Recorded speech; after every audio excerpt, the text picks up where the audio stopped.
The war in Eastern Europe rages on, but the troops from the bad nation have been making a lot of progress recently, and the U.S.-supported forces are having a real situation.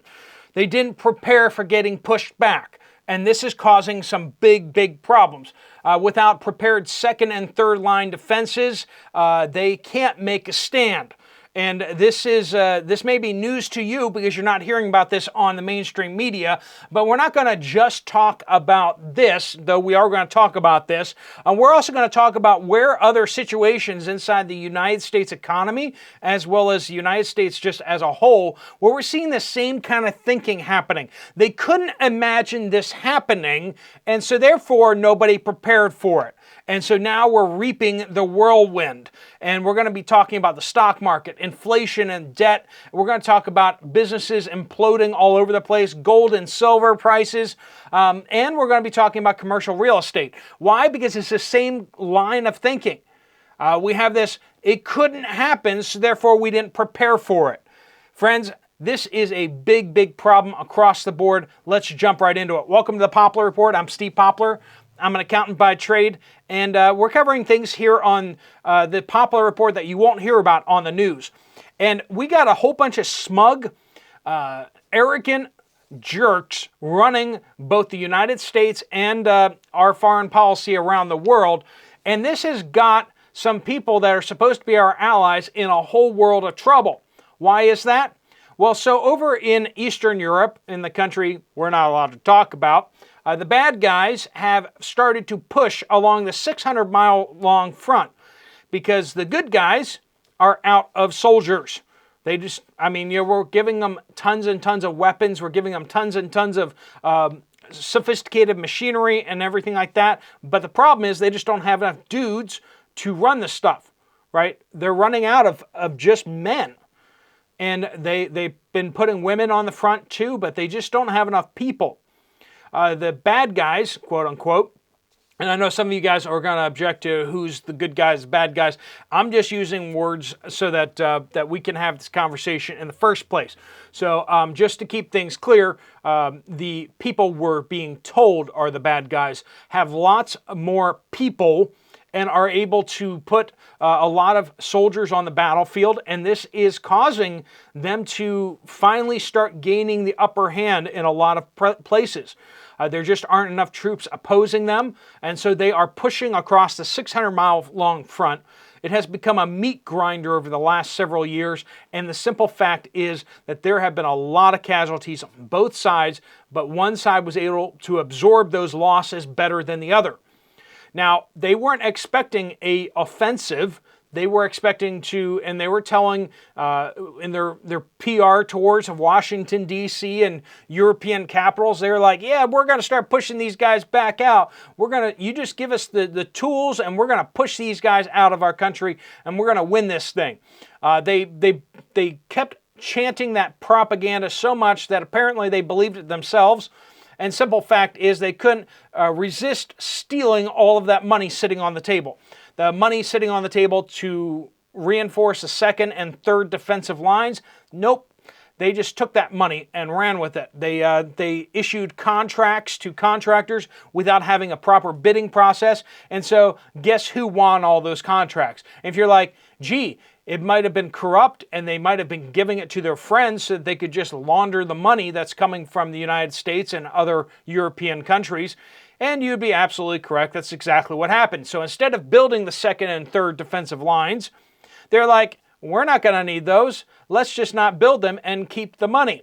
And that's what they did. And so they didn't think it could possibly happen. And yet now it's happening and we're seeing units getting massacred. We have one unit near one of the main battlefields, and they had to withdraw. And because they didn't have a defensive line to withdraw to, the quote-unquote bad guys came after them, and basically they lost over 100 men in just a short battle because they didn't have anywhere to hide. They got caught out there in the open, and the mechanized tanks and armored vehicles came at them and the artillery, and there just wasn't anywhere to hide. And so because of that, we're starting to see that the line is starting to crumble. And as you have more and more of these instances where they have to retreat, but there's nowhere to retreat to, this is causing a serious, serious problem out there. So we have this happening across the front, and really the whole line is getting ready to start collapsing. And this is going to be this is going to happen fast, friends. We saw this over in Afghanistan, where like, oh, it'll take months and months and months for the Taliban to get through the Afghan army. But when the Afghan army decided that, hey, we're not going to fight, because this is a losing battle, and we don't want to be, we don't want to stand up to these guys now and lose and then have to suffer the consequences for that. It's better for us to surrender now. And Afghan army got basically the Taliban went around Afghan army units and cut off supply lines, encircled units, and then they surrendered. And that's kind of what we're going to probably see here too, is that this whole thing is going to collapse relatively quickly when it starts to collapse. And we're right on the edge there of when this thing could really start falling apart. And it's going to send shockwaves not only through the United States, but especially through Europe. So when you look at things and you say, well, that couldn't happen, so therefore we're not going to prepare for it, even though the effects of that would be catastrophic, that's called being an idiot. That is risk management, friends. Even though something seems unlikely, if the damage, if the effect of that's going to be very, very high, you need to take preparation. That's why we talk about preparing for things here on this channel that may seem unlikely, and yet because the effect of that will be catastrophic, you need to take steps to prepare, right? The hurricane probably won't hit me, and yet what if it does, friends? It's going to cause a lot of damage, it's going to cost you a lot of money, and it could endanger your life. So take action, right? That's what we always say. Even though the risk is low, the danger is super high. So where else are we seeing this in our economy? Well, the stock market, right? People are leveraging up. They're taking out lots of loans on their stock portfolio so that they can bet on everything going higher and forever, because the stock market can't go down. The Federal Reserve won't let it go down. If the stock market starts to come down, then the Federal Reserve will start cutting interest rates and everything will be peachy, hunky, and dory. But what they can't conceive of is the fact that the Federal Reserve is in a box. The Federal Reserve might lose control of interest rates. If the Federal Reserve says, let's cut interest rates, and everyone says, that doesn't make sense, inflation is high, why would I loan you money for less interest than the inflation rate? And businesses are going to be like, no, we're not going to do that. Banks are going to be like, that doesn't make sense. We'd be better off just holding on to the money ourselves. We'll do better. We can invest in things like rocks, and we'll get a better return than loaning it out to people at risk and for some interest, right? It's not worth it to us. So we're going to see the market's going to push back and push back hard against any rate cuts. And that's what people don't really realize, is they're like, well, the Federal Reserve will bail out the stock market. Well, what happens if the Federal Reserve tries to bail out the stock market and fails? You're going to see the stock market not just tumble a little bit, you're going to see it come crashing down like we haven't seen in generations. So that's one way. Number two, inflation and debt. People are like, well, inflation is going to come back under control. It's going to be okay. It's not going to continue to skyrocket. And yet, it's continuing to skyrocket. Now, the federal government is reporting out there that the inflation rate is under control. The Federal Reserve is nodding right along with them. And like, yeah, absolutely. It's like 3% now. It's fine. That's not a problem. Of course, you go to the grocery store and you don't see 3%. You get your insurance bill and you don't see 3%. You go to the car repair shop, it's not 3%, friends. It's not even 30%. We're seeing inflation rates of 40, 50, 60% in a lot of fields. Prices are going up dramatically, and people are unprepared for that. That's why we keep talking about things like precious metals. If you have some liquid assets, then I'm a silver bug. I believe in silver because because I'm not I'm not rich. I can't afford gold. This much silver is worth about $800, right? But 1 ounce of gold is over $2,000 right now. So I mean, like, I just can't afford it. But then also, I think silver is the trigger that's going to cause a lot of pain out there because it's been overly manipulated, even more than gold has. The prices are artificially low on silver.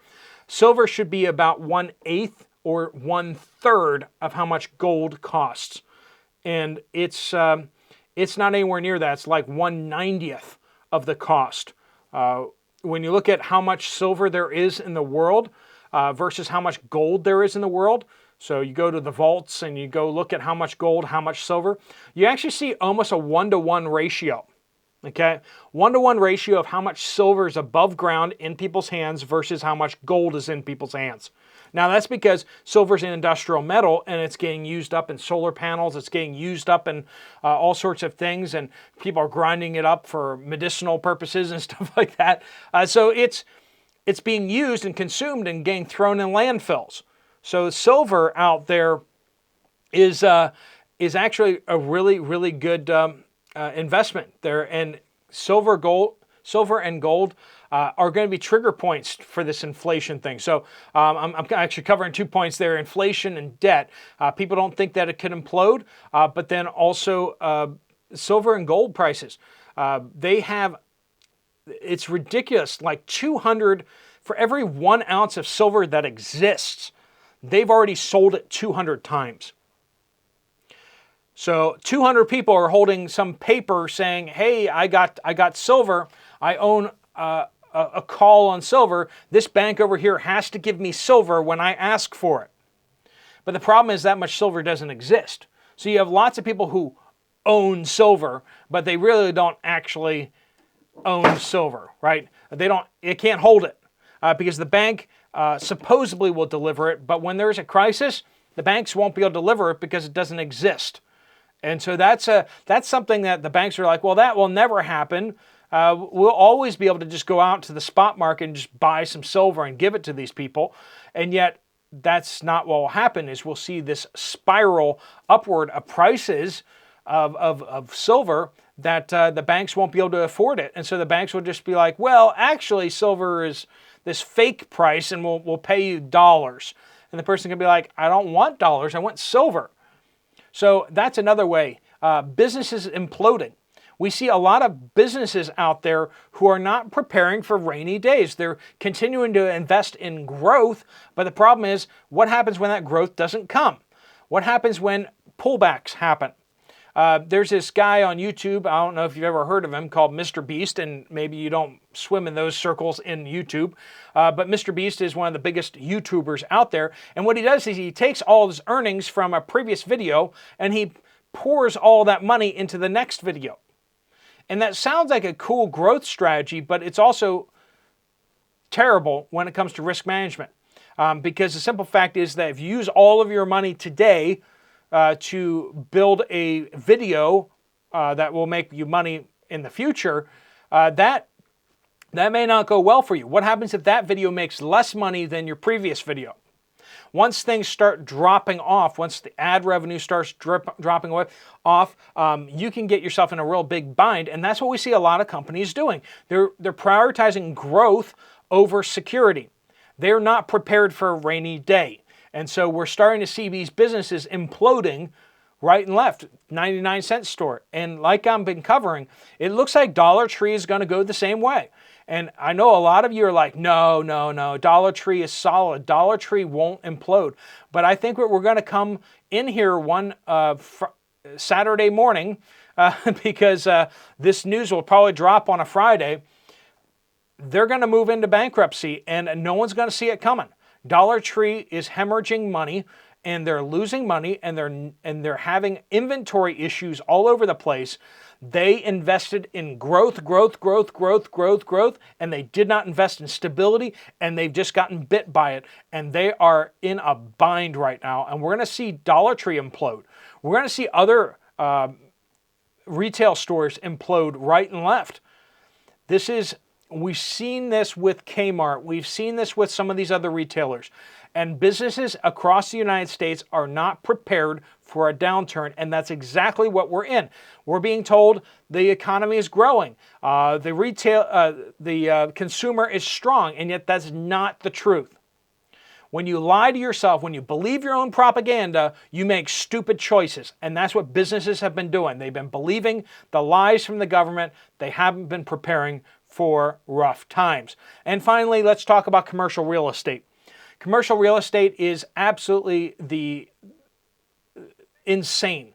$20.7 trillion of the real estate market is commercial real estate. Now, this includes multiple unit housing. This includes office buildings. This includes like hotels, hospitals, all these type of different things. But we're talking about particularly office buildings, which is imploding. From 2022 to 2023, office vacancies were up 19% across the country. That's after the cough, cough, friends. This is still going downhill. We're seeing these numbers continuing to go up. As companies are coming up on their leases, they're not renewing them. And so these owners of office buildings and ultimately the banks that underwrote them are being caught unawares. They could not conceive that this could happen. And yet here we are, it's happening, and these banks are set up to lose billions, hundreds of billions of dollars, and even in some cases, overall, trillions. Trillions of dollars could be lost in the next 6 months. And these banks are completely in denial. They're refusing to admit the problem exists. And yet we just saw Republic Bank just go down, right? And we're going to see more banks implode in the coming days. As interest rates remain high, we're going to see these banks imploding one after the next. Serious problems because nobody thought it could happen. From Eastern Europe, where nobody thought that could happen, so nobody dug the second line trenches, the third line trenches. They weren't prepared. They made a critical strategic error, and we're seeing the same things with investors in the stock market. We're seeing critical issues with people dealing with inflation and debt. The federal government's like, it's never going to be a problem. It could never collapse. We can always sell debt out there. And the answer is, until you can't. And businesses imploding out there. We have Dollar Trees, we have 99-cent stores, we have these other stores that were built for growth, not for stability. Gold and silver prices, banks promising more than what they can deliver, and all it takes is just somebody out there or a whole bunch of somebodies to call them on it, and they will implode. The JP Morgan Chase and these other banks that are playing in the bullion markets with silver and gold, they are lying to everybody, and all it takes is people to call them out on it. And the commercial real estate market is a massive, it's a pile of TNT waiting for the fuse to get, it's lit for the sparks to get to the dynamite itself. That will implode banks right and left. We got a lot of problems out there, friends, because people are not prepared. The question is, are you prepared? Are you getting prepared for what seems to be unlikely, what seems to be impossible, and yet the catastrophic consequences of it are sky high? Are you prepared to provide your own food? Are you prepared to cook your own food? Are you prepared to heat or cool yourselves and your families in case of power outages? Are you able to do all the things even if you're not getting support from the grid? That's the question for you, friends, because what people think can't happen inevitably does. All right, friends, thanks so much for joining us. If you want to check out another video from this channel, there's one right up here. I'll see you over there, or I'll see you guys later. Steve Poplar of the Poplar Report, out.